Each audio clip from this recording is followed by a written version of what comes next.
Hello, my name is Tiago. In this video, I'm going to talk about power theories in smart grid. Before that, I'd like to say a disclaimer about this video. All the content of this video is my opinion only. I do not talk on behalf of any author that I will cite here, neither any publisher that may be cited on this video. Okay. To discuss with you these power theories, I'd like to pass here through some slides. Just point out what is a power theory in smart grids, bringing the concept of that, get into deeply details of these power theories because this would require me hundreds of hours. So I will just give you some existing power theories that we can find on literature, and I will guide you also to some books. If you have interest in to know one theory or another in a deeper details, you can go through these suggestions that I will show you along this presentation. Okay, so just 11 slides, they will be very fast, and then let's discuss a little bit about this concept. Let me see. Okay, power theories in smart grids. Here is a short outline and why power theories are important, and especially in smart grid scenarios. And some power theories that exist in the literature and they may be used in smart grids. And also I'd like to talk to you about a little bit about this recommendation from IEEE, which is the IEEE 1449 from 2000 and an updation, a revision on 2010. Here is a diagram of a possible smart grid. You have here the main generation, you have here a ring grid where you have a lot of devices spread around the grid, along the grid. You have here an electrical vehicle, wind generator. This is a common smart grid scenario, okay? And one of the main issues of smart grid is that there is a central control that can manage the entire grid. And we know that the central control follows a routine, and it is the central controller measures the grid voltage variables. It may measure the current, the power, the power factor, the frequency, a lot of variables. So the first step on a central control to manage the smart grid is to measure some variables along the grid. Later, the second step is to run an optimized algorithm. And let's see, yes. Okay, this is the point. Measuring some grid variables, it is this that I said. It can measure voltage, current, frequency, the available power in a renewable and storage sources. It may measure power consumed by loads. It can get a quantity of occurrences of faults. And the next layer you have, after reading some variables along the grid, you can run an optimized algorithm to take decisions. And for instance, based on what you have just read, you can minimize power losses, you can maximize the power delivered from a distributed generator, you can minimize the reactive power in the main generator. Okay, so 2 steps. After measuring some grid variables, you run an optimized algorithm in order to take some decisions. And these are the decisions. Based on the algorithm, you can set the references for active and reactive powers of a distributed generator. You can also set harmonic current references for active power and a lot of other objectives that can make the smart grid better, more stable, and more reliable. And later, you have order. After taking decisions, you can send these information to some distributed energy resources, storage, and compensator that has the ability to receive such information and perform what is demanded. Okay, these are the basically flow of a routine for a central control in a smart grid. And power theory applies right here. You are measuring the voltage, the current, the frequency, and maybe you need to know what is the available power in a renewable or storage sources and so on. And this is where power theories apply. Is in the first step is on getting the values of some power factor, reactive power. And this is why you need to use power theories. And let's take a deeper example. If you suppose that your central controller desires that some DG here, like for instance this one, he knows already the power consumed by the grid and decides that this distributed generator must supply active power while this storage here must supply reactive power. This is a decision that the central controller may take based on the assumptions that he is measuring the variables and running an optimized algorithm. Okay, this is a kind of decision.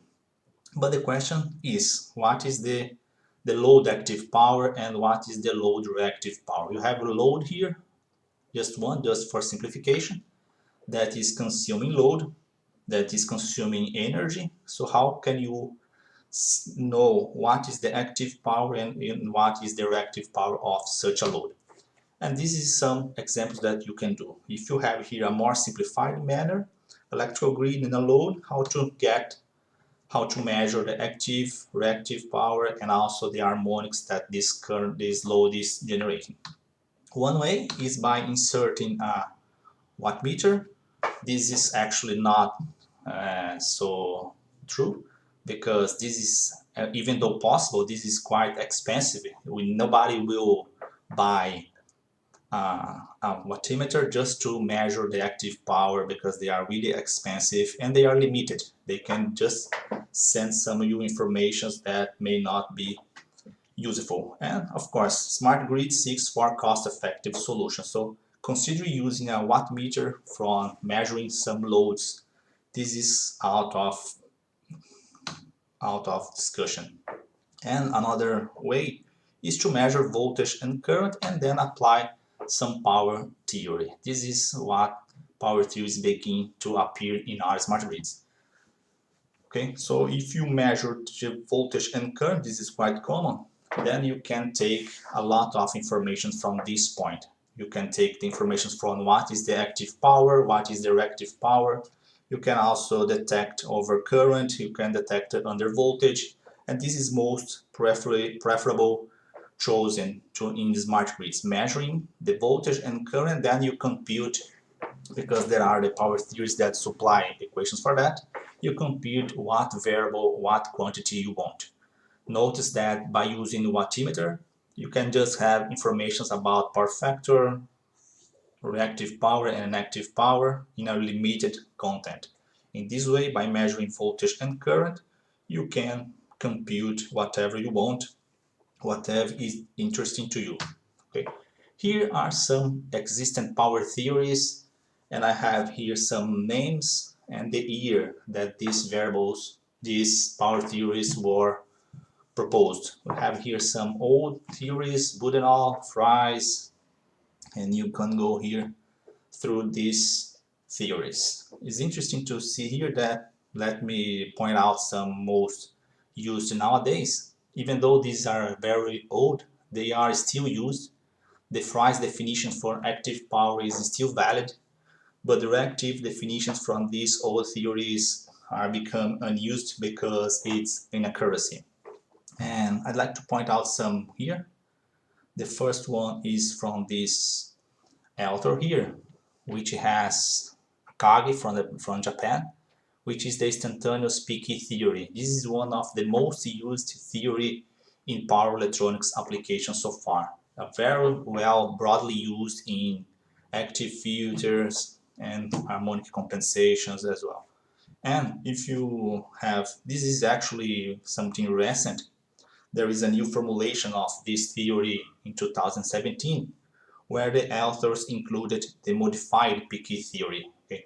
The first definition is on the peaky theory, and now in this last update there is definitions for the modified peaky theory, which is the theory able to work under non-sinusoidal grid voltage. If you are interested to see this, and this is really worth to do that because this is really broadly used, you can take a look of the new book of them. This is the cover of the book, and this is the title, and the authors are right here.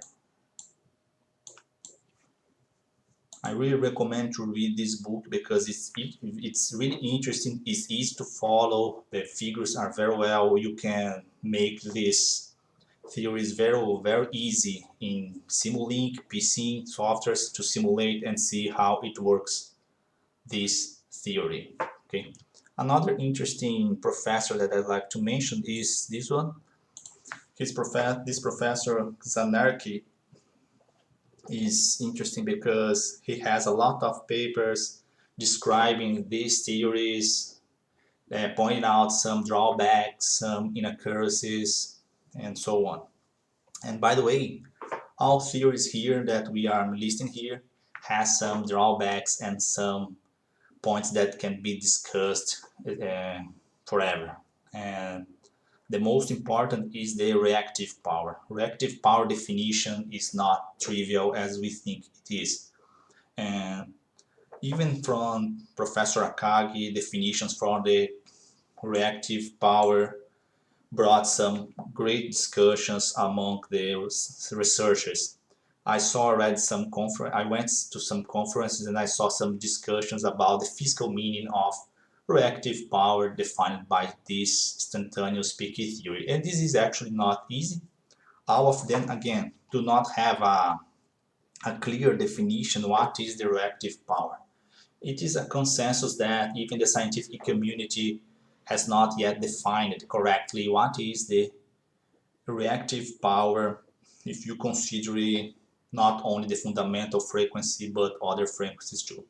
And Professor Zanarki has a good approach on describing that, showing the deficiencies of these theories. It is interesting to check some papers from Professor Zanarki because it guides you through some points that the theories should present. Okay.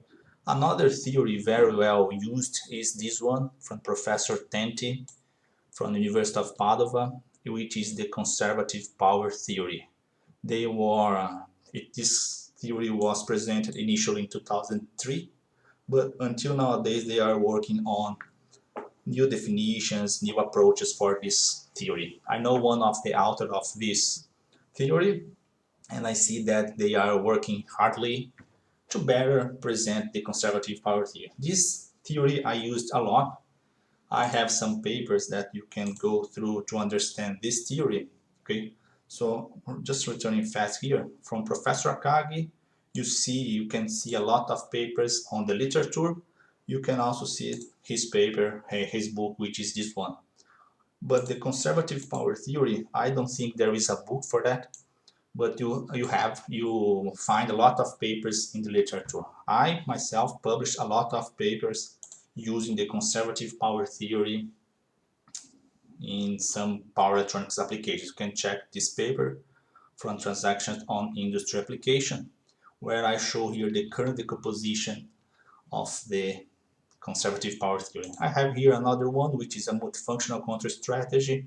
It uses the conservative power theory to make some decisions, to make some converter to be multifunctional. Returning here to the slides, these are the theories. This is one of another theory which is called geometric algebra power theory. This one I personally don't know very well. I saw a paper recently on ResearchGate. The paper is right here. You can take a detailed look later on this paper here. I don't know these persons, but I see that there is also this theory, power theory, that I didn't know until a couple of weeks ago. I didn't read this paper yet, but I'm planning to read in the next couple of weeks. And let's see what I have here. Returning to the slides. Okay, these are the theories that are existent. This is for the best of my knowledge because you may find other theories. This is quite normal. I'm listing here what I know, and I know that it's broadly used in the literature. Okay, if you return, there is a last here that I will discuss shortly. But if you see here, there are a lot of options for us to use in smart grids applications. If you return here to our smart grid diagram, suppose that you are employing here a distributed energy resource which has the ability to be multifunctional and you want with your device to compensate harmonics, you want to compensate power factor, so you need first to compute the power factor, the harmonics of some point of the grid. And the question may arise is what theories to use if I'm installing a device, a power electronic device in smart grid. What theories should I use and why?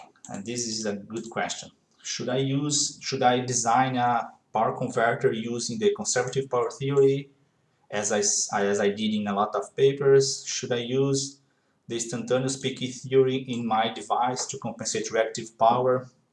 And the answer is depends on the meter. Of course, if you return to the smart grid, the central controller uses some meters here along the grid. Okay, and it just makes sense to use one theory or another if you know what kind of theory the meter is using. Let's suppose here a company, for instance. This load here is a representation of an industry, a company, or even your home. And you want to compensate the reactive power that this company is generating. So it doesn't matter if you are including here a device, but the most important thing is to know what is the theory that the meter is using.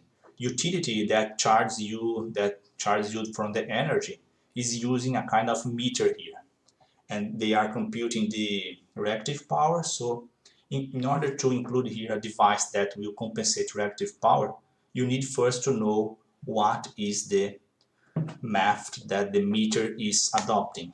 Okay, if I'm not clear, let me summarize that. Suppose that the smart grid uses the instantaneous peak theory to compute the reactive power along the grid. And then you include a device, a power electronic device that uses the conservative power theory. This would make not sense, would not match, because if you are using this definition, these are different from this. And of course, compensating the reactive power from this theory may not be compensated all the reactive power that is defined by this theory. Okay, this is the most important thing I'd like to say in this video. If you are using a device to compensate harmonics or reactive power, it will just make sense, this device, if it is embedded with the same theory that the meter is being considered. And to tell you upon my best of my knowledge, of course, the meters that we are available on the markets, they use this standard here, which is the IEEE 1459. It's the standard definitions for the measurements of electrical power quantities under sinusoidal, non-sinusoidal, balanced or unbalanced conditions. Even this recommendation here brings some discussions among scientific researchers because the definition has also some fails as well as other theories. And this is the point. Some meters, upon my knowledge, they use these definitions to compute active power and reactive power. Okay, so it would just make sense to include a device that will compensate harmonics and reactive power if the definitions are based on this, because usually the meter are based on the same theory. Okay, and let me see. I think this is what I have to say about these theories. Of course, each one has a great details. You can look on the literature. That if I go from one to one here, I would take hundreds of hours to describe. I can say that I studied this one, which is really interesting.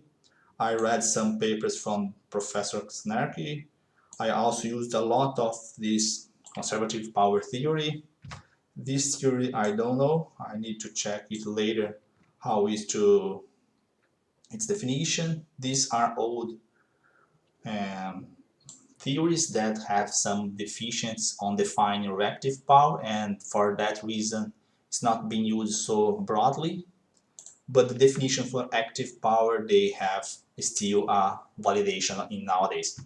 And of course, this is the most important because nowadays, again, for the best of my knowledge, all the devices that measures reactive power, power factors that utility uses for charging, for defining your energy bill, uses this definition here. Okay, in a smart grid scenario, in real applications, if you include a device to compensate reactive power, of course you need to know first what is the theory used for the meter, because then you can cancel the reactive power correctly.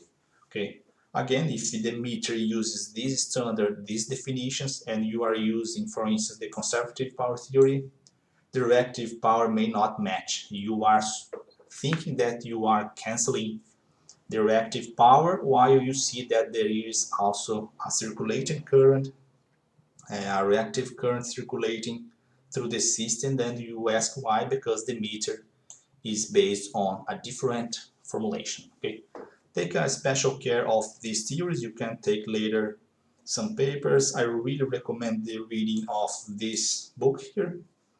Very well used. You can also see a lot of papers and also on the conservative power theory. Hope you understood. This is supposed just to be a guide for you to study some power theories and to present you some existing theories in smart grids.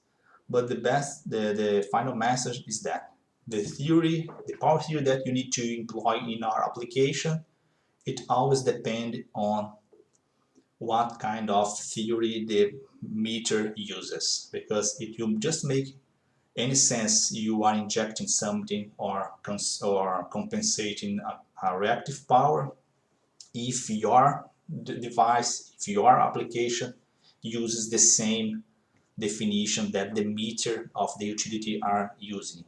Okay, hope you understood. Feel free to contact me if you have some doubts, and thank you for watching this video. See you. Hello, I returned here because I forgot to tell you one thing when I was showing you my paper about the conservative power theory.